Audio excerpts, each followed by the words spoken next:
The storm did not move across the Colorado mountains. It ruled them.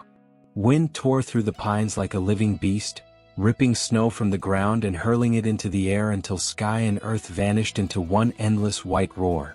Visibility collapsed to nothing. Sound became chaos. In that merciless world, Clara Whitmore staggered forward, each step uncertain, each breath breaking painfully in her chest.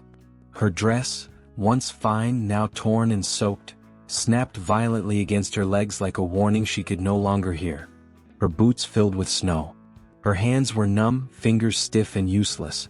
Every step felt heavier than the last, as if the mountain itself were pulling her down, eager to claim her. She had stopped feeling the cold. That frightened her most. Cold meant pain. Pain meant life. This hollow numbness meant something else entirely. Her boots struck a hidden rock beneath the snow, and she fell forward, collapsing into a drift with a soft, final sound. Clara didn't try to rise. She didn't lift her head. The storm spun slowly around her, the edges of the world dimming as darkness crept inward. "Let this be it," she whispered, lips barely moving. "Let it end. No more deaths. No more running. No more men who spoke gently only when they wanted something. No more Richard Hartley." The wind devoured her words and carried them down the mountain. Just as the darkness began to close completely, another sound cut through the storm. A heavy rhythm. Hoofbeats muffled by snow. Terror flared weakly in her chest. If Hartley's men had found her, she would rather freeze right here than be dragged back. She tried to press herself deeper into the drift, but her limbs refused to obey. The hoofbeats stopped. A shadow blocked the swirling white light. A voice, deep, rough, unmistakably real, cut through the wind. "Damn fool woman." It wasn't Hartley. It wasn't anyone she knew. Clara forced her eyes open. A man stood over her, tall and broad-shouldered, wrapped in thick mountain furs. Snow clung to a dark beard that hid most of his face. His eyes, cold gray weathered by storms, studied her with a mix of irritation and concern. Elias Granger. He had been checking his trap lines when he'd spotted what he first thought was a wounded animal collapsed in the snow. Then he'd seen the torn dress. The pale hand. The stillness that didn't belong to anything living. He knelt and pulled off one glove, pressing warm fingers to her throat. A pulse. Weak but there.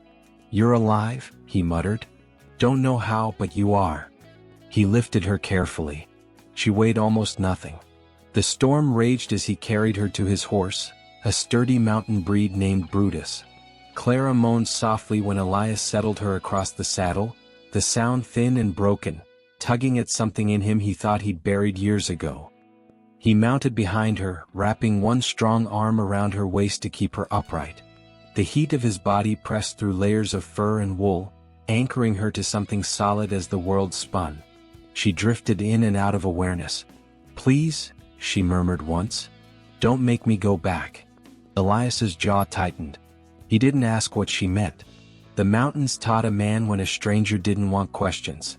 By the time his cabin emerged from the storm, dark logs, a thin ribbon of smoke curling from the chimney, Clara was barely conscious.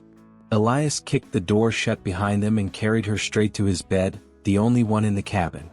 The fire burned low. He fed it until heat poured into the room. Her clothes were soaked through, cold enough to kill her. Elias hesitated only a moment before practicality overruled propriety. Living alone in the mountains stripped a man of useless niceties. He worked carefully, removing the frozen garments and wrapping her in his warmest blankets. Her skin was pale as fresh snow. Bruises bloomed across her ribs and arms, new ones. Someone had hurt her.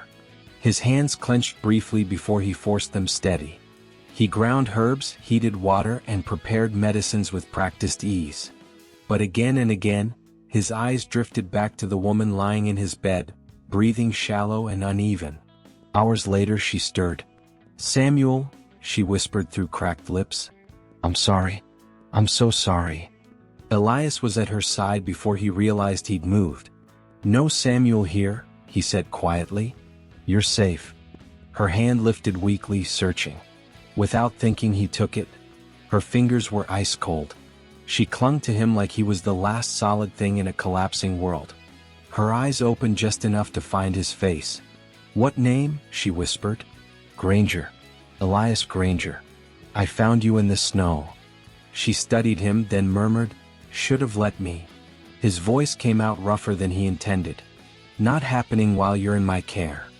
Her amber-colored eyes held his for a moment longer before fluttering closed again. She slipped back into unconsciousness, still gripping his hand. Elias sat there long after the storm howled outside, sealing them together in his solitary refuge. He had lived 6 years without another heartbeat in this cabin. 6 years without anyone needing him. Now this broken woman breathed in his bed, changing the air around her without even knowing it. Something shifted beneath the ice around his heart. Something dangerous. Something alive. Clara woke to the steady rhythm of wood splitting. For a moment she didn't know where she was. The ceiling above her was rough-cut logs, not white plaster. The air smelled of pine smoke and leather, not perfume and polished floors. Memory rushed back like cold water and she jerked upright, heart pounding. "Easy there." Elias sat near the fireplace, morning light falling across his shoulders as he cleaned a rifle with calm, deliberate movements. He didn't look at her at first, giving her time to breathe. She pulled the blankets tighter and realized she was wearing a clean shirt far too large for her. Heat rushed to her cheeks. "Your clothes are drying," he said simply. "You wouldn't have survived the night in them." No judgment. No curiosity. Just truth. "How long?" she asked. 2 days. Fear tightened in her chest. 2 days meant time for her past to catch up. "I should leave," she said, swinging her legs over the bed. Elias finally looked at her. His gaze was steady. "Leaving with what?"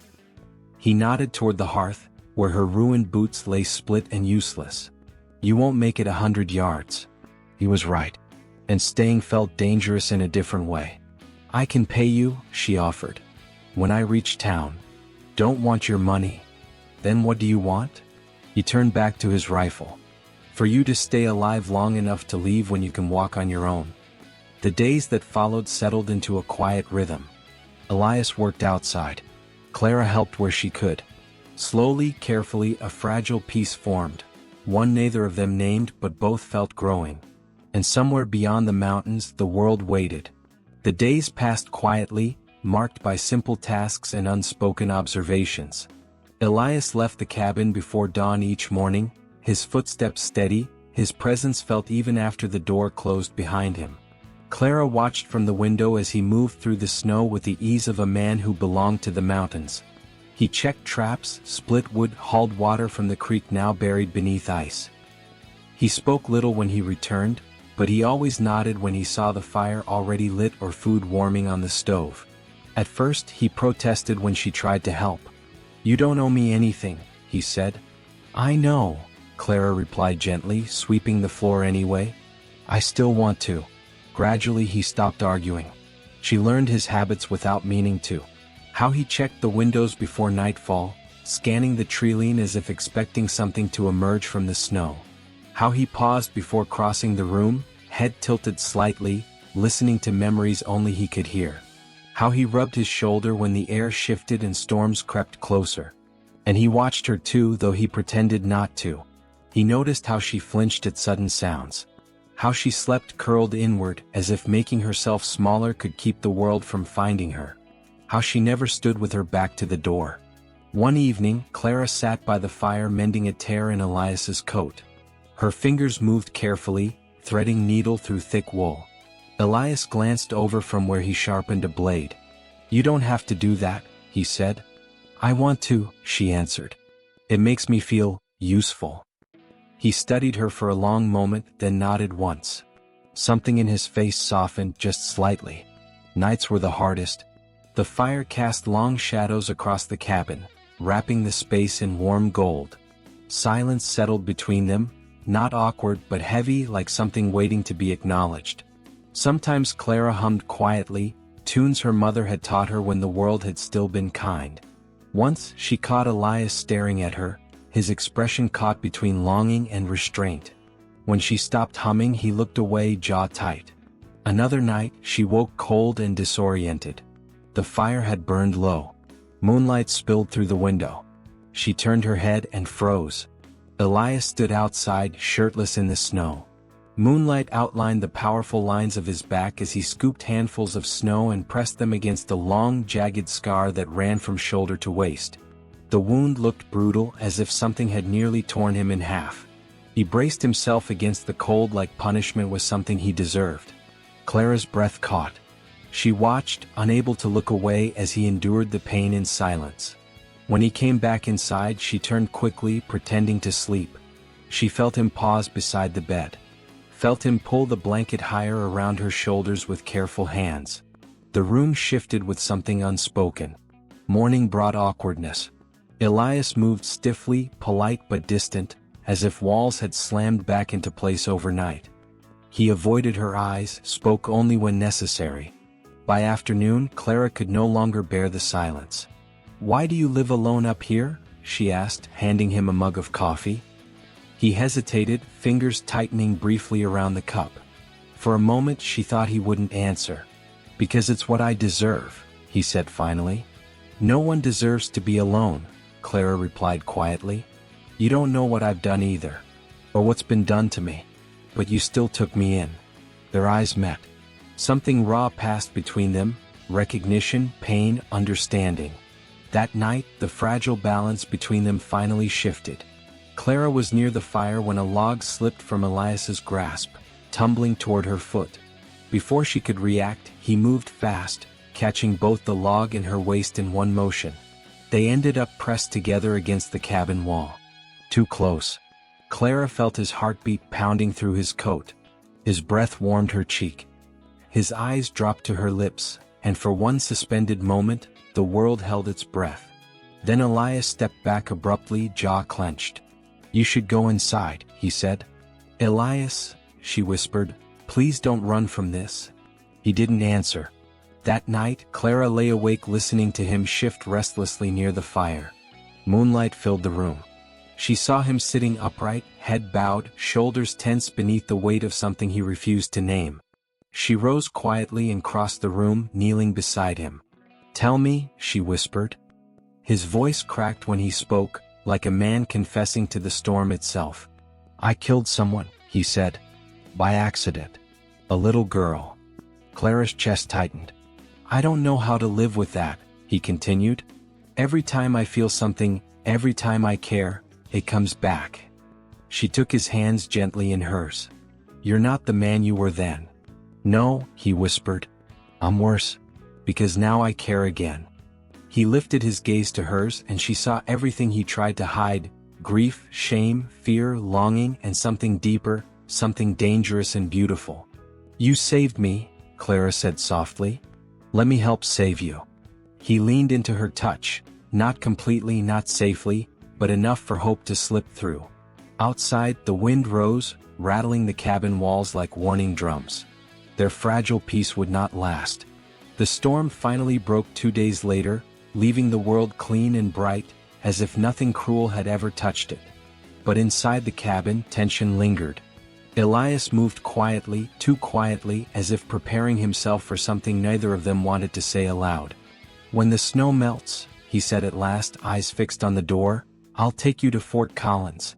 You can catch a stage from there." Clara nodded, though her heart ached. Wherever she went would be a lie. That evening, as the fire crackled low, Clara finally spoke the truth she had been holding back. "I wasn't lost the night you found me." Elias stilled.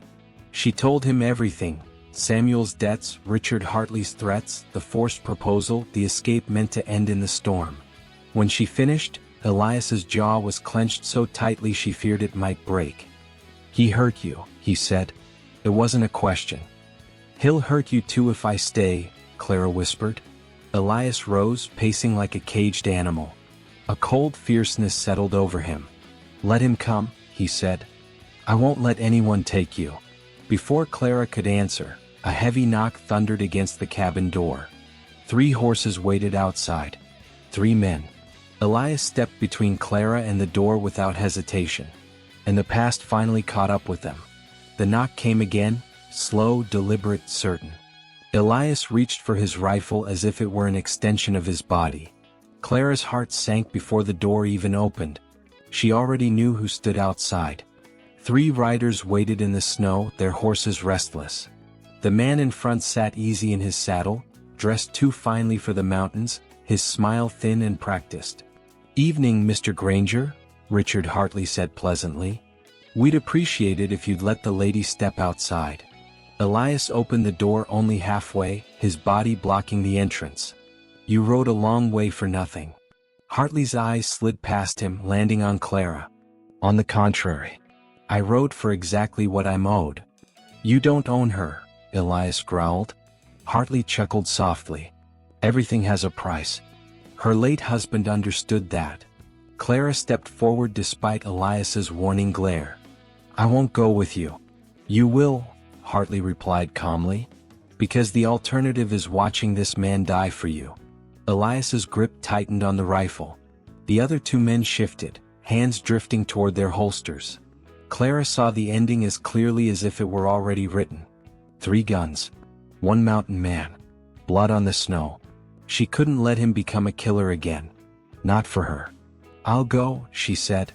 "No," Elias snapped, stepping in front of her, but she pushed past him. She faced Hartley. "If I come with you, you leave him alone. Forever." Hartley smiled. "A fair trade." "It's not fair," Elias said hoarsely, grabbing her hand.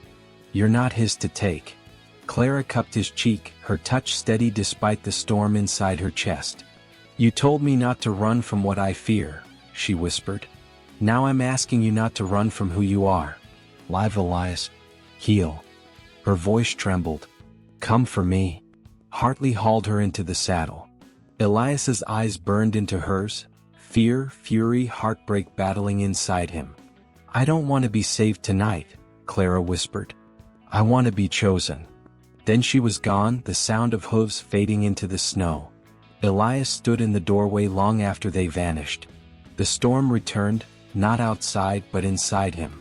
"I will choose you," he whispered into the empty cabin. "I swear it." The fever took him 3 days later. Grief tore open an old wound, and infection nearly finished what the mountains had spared. A trapper named Josiah found him barely alive and dragged him back from the edge. When Elias rose again, he was not the same man. As spring thawed the valleys, he rebuilt himself, body, mind, purpose. He tracked Clara across 3 states, gathering allies, outthinking Hartley at every turn. And one clear morning, under a gentle sun, he found her. Clara stood on a balcony behind polished railings. She gasped when she saw him below, alive and unbroken. He tipped his hat. "I came," he called softly. Tears spilled freely. "I knew you would." This time the ending would be theirs to write. What followed was not chaos. It was not a reckless burst of violence or a desperate exchange of gunfire beneath the open sky. Richard Hartley expected fear. He expected force. He expected Elias Granger to arrive like a wounded animal, wild and predictable. Instead, Elias came prepared. He waited. He watched.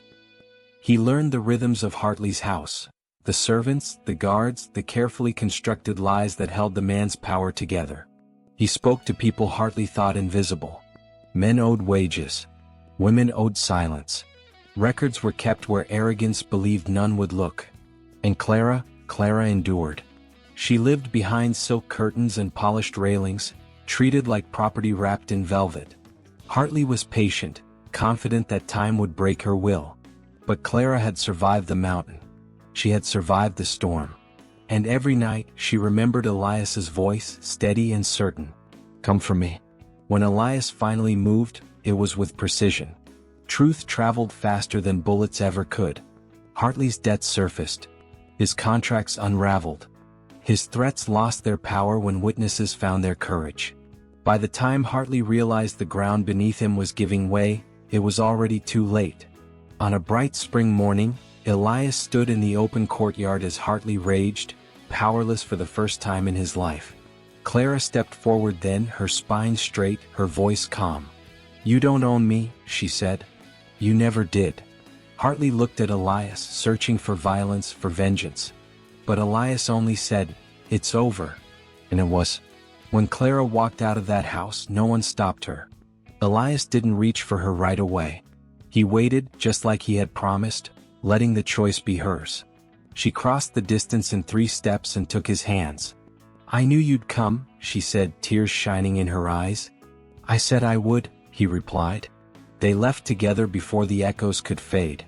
By summer they stood beneath a wide Montana sky, the mountains gentler here, the wind kinder. Their cabin was small, rough timber, uneven floors, a table Elias built with his own hands. Clara planted a garden beside the door. Life grew there, slow and stubborn. Some nights were still hard. Ghosts didn't vanish simply because love arrived.